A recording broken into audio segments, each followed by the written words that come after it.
Back to my channel. In this video I'll show you how to add your phone number into the Twitter or X app. Please make sure to watch the video until the very end so you don't miss out on any important information. In saying that, let's dive in.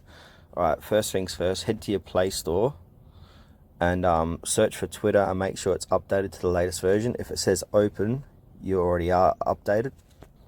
So open up your Twitter app and then click on the top left hand corner of your screen to your profile, and then scroll down, click on settings and support, click on settings and privacy, and then on this page here, so click on account, your account, and then click on account information,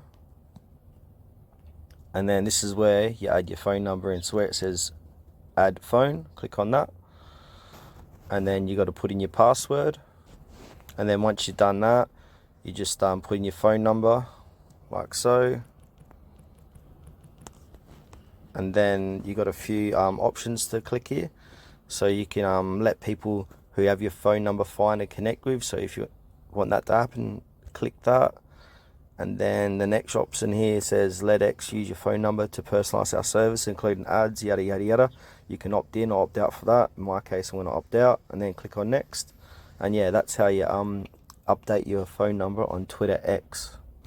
So thanks for watching this video to the very end. Please consider to like the video and subscribe to our channel if you found this tutorial helpful. Thanks.